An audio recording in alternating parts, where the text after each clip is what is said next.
Peas and carrots. Peace and I carrots, said it, folks. and I Folks, believe it. welcome back to the Jake Feinberg Show, and we're here with an iconic statesman. Hippie icon, flower geezer, and temple of accumulated error. Wavy, gravy. You got gravy in your ear, On Wavy. your eyes. Wavy, it's such a delight to see you, my friend.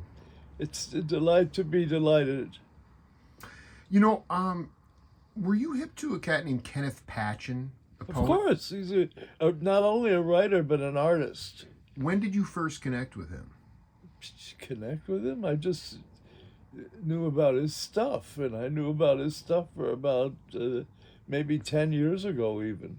Well, because he used to riff poetry with Mingus, and the major question I have is like, when you got to New York, who was doing poetry and jazz before you?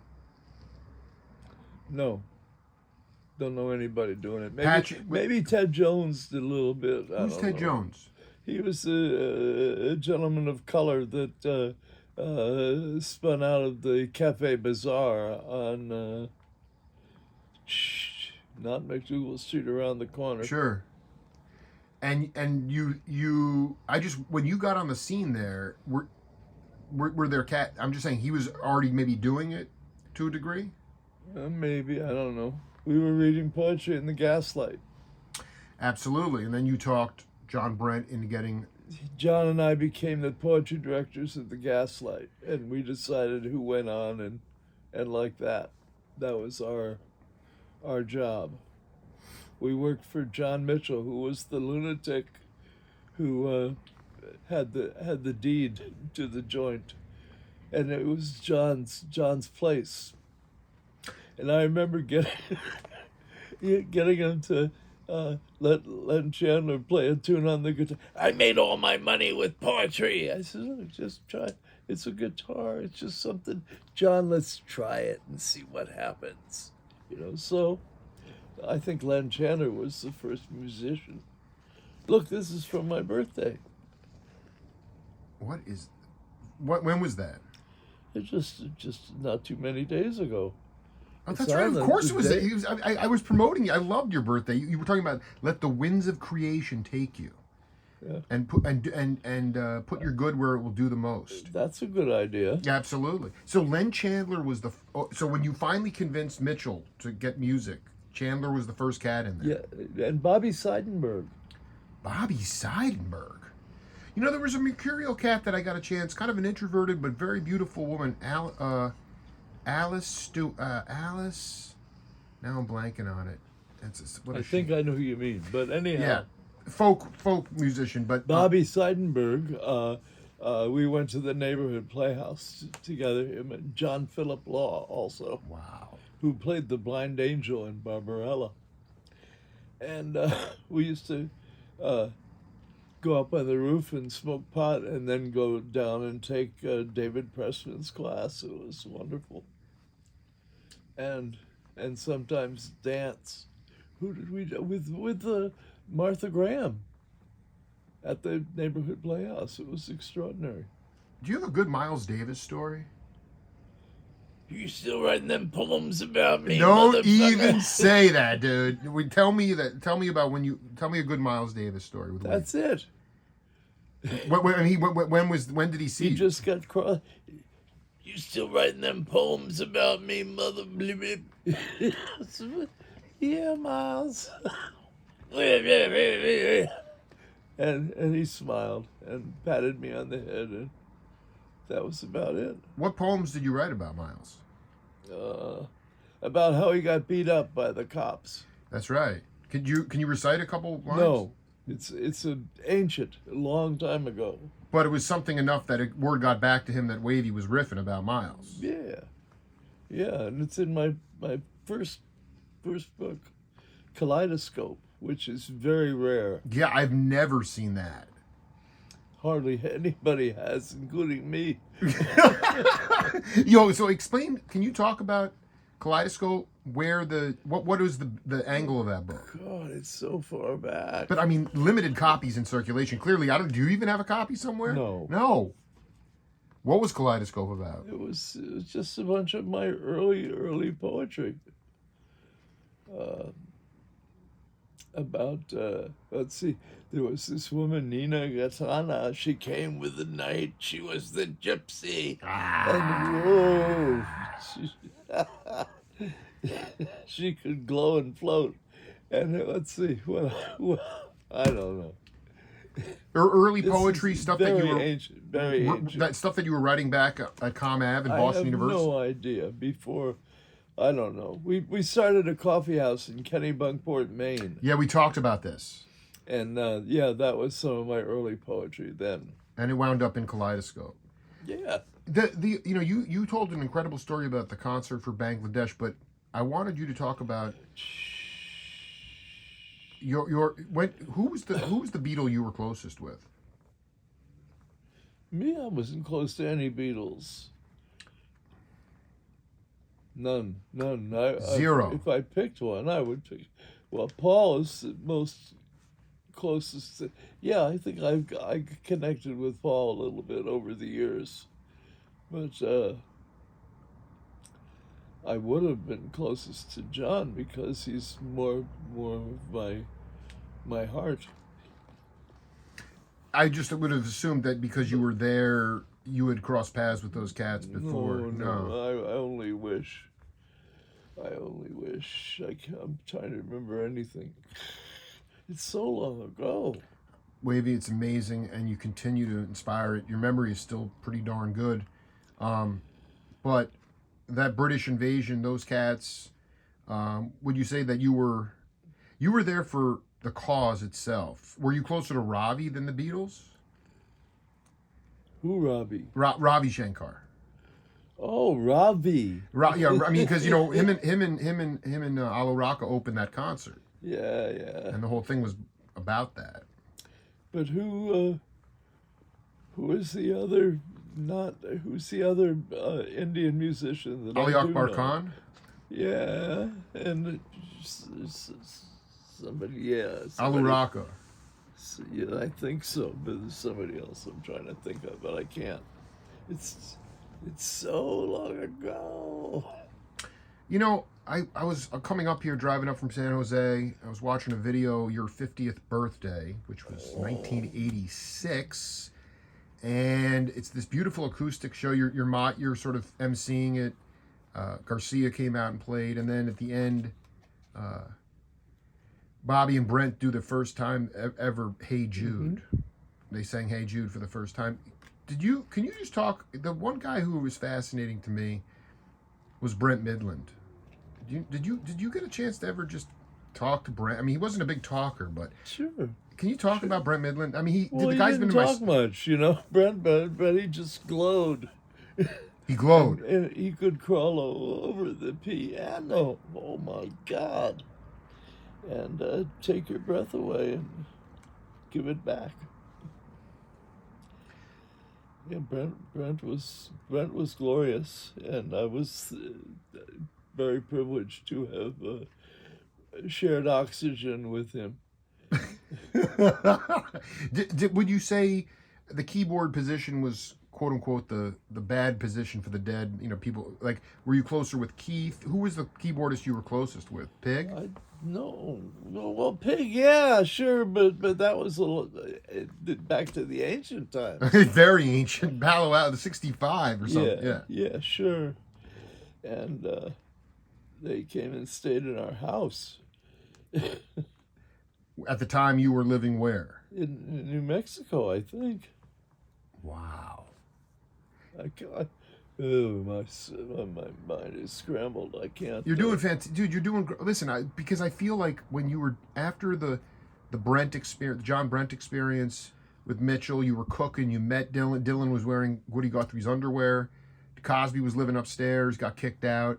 But were you like, hey, I have to go and I have to do something in order to sing for my supper. I can't be a starving genius. So then you went to New Mexico after New York? Is that the next place you moved? Maybe. I thought it was California. This is important because... Maybe it was from New York to California, yeah. In L.A. with Ben Shapiro. That's when you opened for Monk. Yeah. Right. So you were down there doing poetry. Mm-hmm. All right. And at the Renaissance, at the which later moved to the Jesus, what's the name of that place? Right next door to the Renaissance. It was big jazz joint. Big Jazz Joy. Was it the Lighthouse or No, Shelley's no. Manhole? On Sunset Boulevard. Shelley's Manhole? No, on Sunset Boulevard, right next to the Renaissance. The Renaissance was downstairs, off the street. You went down this enormous. That's where I wrote all the stuff on the steps. The chalk, yeah, and 2 waited steps for back, Monk. 3 steps forward. That was amazing. Yeah, and Monk. Oh Lord. Well, he took that joint down in one hit. Yes, Yeah. one giant puff. I don't know how he did it, but he did it. He just inhaled. Were you? Did you ever like collaborate or share a bill with like Stan Getz? No. Or no, I mean, but Monk drove halfway up to, he was up to Santa Barbara in the taxi cab before he came back down. I know Monk. I knew Monk in New York also, of course. You see, but don't. Okay, so let's just talk. But who else? I don't think Thelonious was coming to Al Francis. Al. What about Al Jasbo Collins? I knew him. We were friendly. How'd you know? When did you know him in New York? On the radio. I don't know. I'd call him up somehow. Dude, he was the hippest cat, man. Amnesia. I plead amnesia. Yes, he was. I don't think that Thelonious was coming to the Gaslight, and I'm going to make a call that Hugh No, Romney. he never came to the Gaslight. I think Hugh Romney was going up to Harlem. Did you go to Harlem? I don't. Maybe, but I don't remember much. Most white cats were too freaked out to go to Harlem. Kornfeld already managed Jimmy Castor, and Castor took him around Harlem. But I'm just like, how did you become close with Monk? How did you even know Monk? Through the what's Benny Shapiro's place called? You knew him in New York, though. Yeah, and in L.A. Right, but you knew At the Renaissance. Absolutely at the Renaissance. But you said you knew Monk from New York. Yeah. And I'm just trying to figure out, like, what were you going to the Half Note to see him? Jazz Workshop. The Jazz Workshop. Rahsaan Roland Kirk? Oh God! And he also came up to Kesey's. Rahsaan did. Yes. Yeah, he ate acid in La Honda. I remember being on a rooftop with him. Oh, this is great. In Kesey World, somewhere in Oregon. Springfield. Yeah, that's right. Yeah. For one of those poetic hoo-haws. And yeah, that was the case. You were on the rooftop with him? Yeah. I hope you didn't. And also Sun Ra, who had a jacket made entirely of mirrors. Oh my God! Wait, Sun Ra was up there too? Somewhere in my brain. Yeah, I dig. The one guy I want you to talk about because, Kesey gets all the pub, and rightfully so. But a guy who's very fond of you. I put up a lot of excerpts of our interviews, and he shares them. And he's still doing it. Known as the Intrepid Traveler, Ken Babs. Can you tell me sure. Tell me a good Ken Babs. When was the first time you really, or just tell me a good Babs story? Well, Babs, came and nursed us to life, our convoy of buses, and he had a big bus painted OD, and he called it Fort Home. Fort Home. Fort Home, yes. Your buses had broken down, and he came and fixed them back up? Well, we were all kind of broken down, and he kind of organized us. He was very good at that. He was a kind of a drill sergeant kind of guy? Yeah, but you read the introduction to my book, right? That Kesey wrote? Yeah. And that was all about Babs talking over the cops and mellowing them. I have a copy. We'll get it. No, we'll get to. And the other cat I've never asked you about, and I really want you to talk about her is Mountain Girl. Well, she was a good friend of mine, and she was at the house when Who died? John Lennon?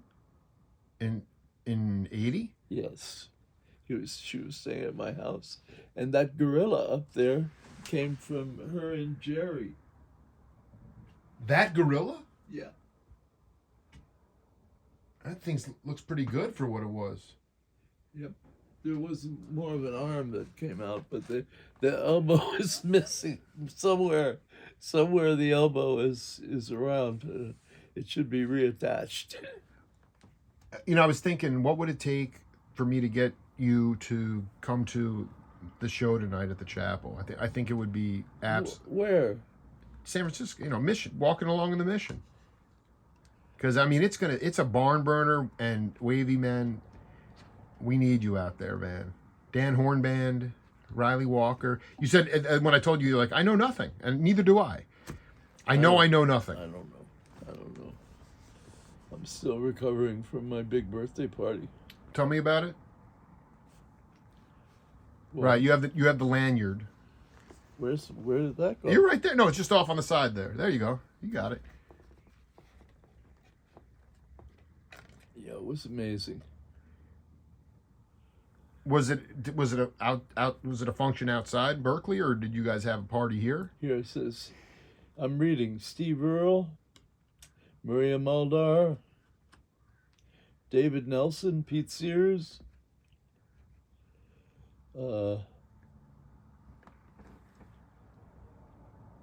Barry Schless. Yes. Uh,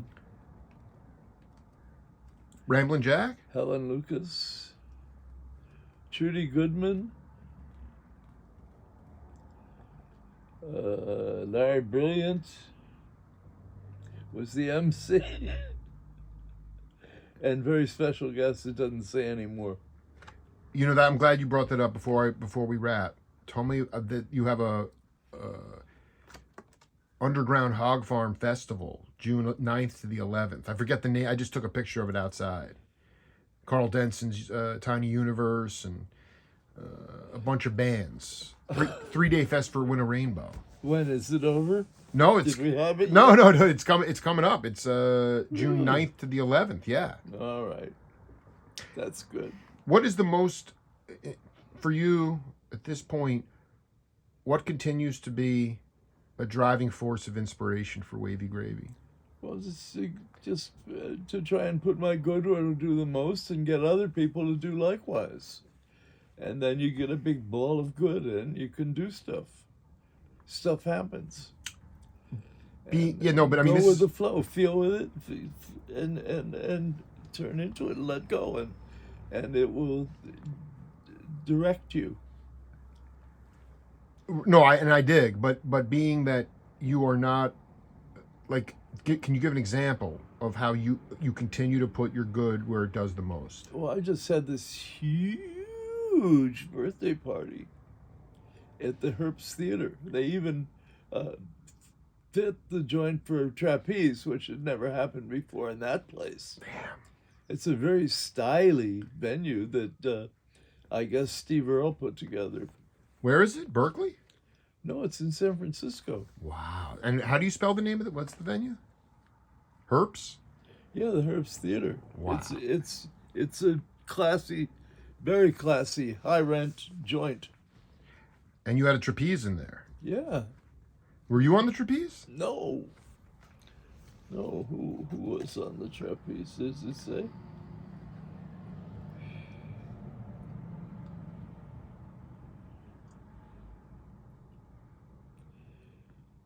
Probably Helen Wicks works. Yeah, that's probably right. I don't know. It's all I know is on this thing. Yeah, I'm gonna have to take a closer look at that. But Bach Mai.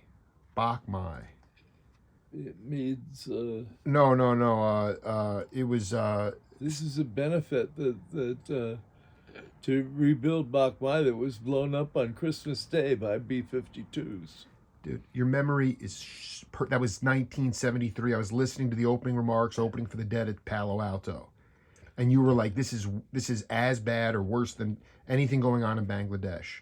Their teaching hospital was 4 times the size of the Stanford hospital. Did that ever come to fruition? Were you able to rebuild that hospital? I wonder. I think maybe.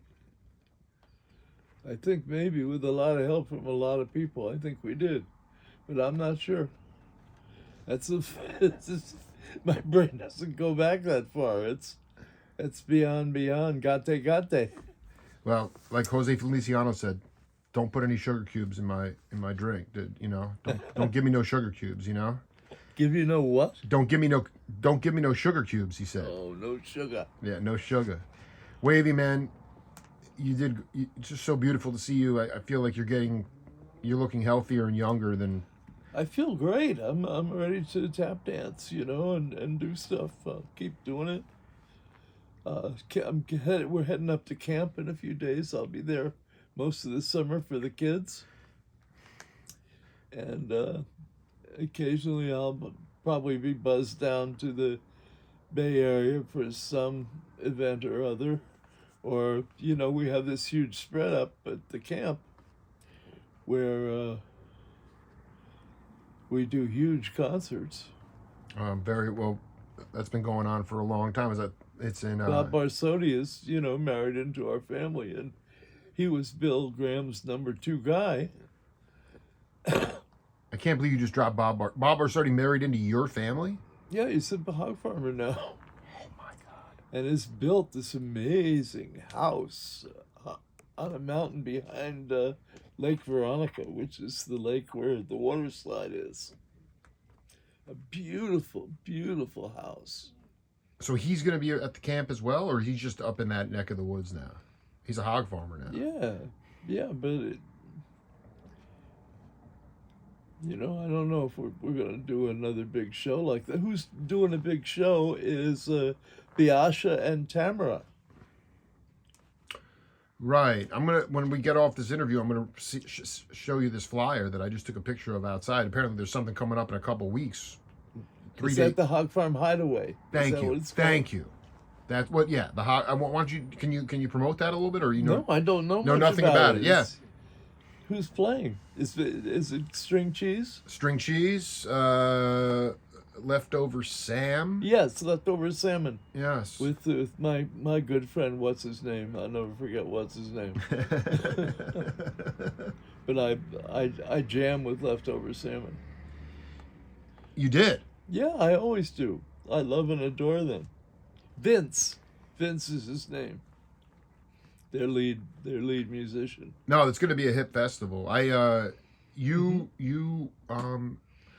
Would you say that the person you had the most negative interaction with in your life was Jimmy Cliff? I don't know Jimmy Cliff from Beans. I thought he gave Maria Moldauer a hard time or something down in Jamaica, 82. Maybe. Yeah. Maybe. I'm just having great times with Maria and her daughter Jenny, who is also a great singer. Oh, Jenny's great. Yeah, no, I still got to interview her. She's fantastic. I'm a fan. Wavy, Hog Farm Hideaway. It's been over 3 years since I've seen you. You really made my day, man. So good to see you, brother. Well, nice to be viewed and back at you. Yeah, baby. This is the Jake Feinberg Show. Checking out from Berkeley. We'll see you later. The Athens of the West. That's right.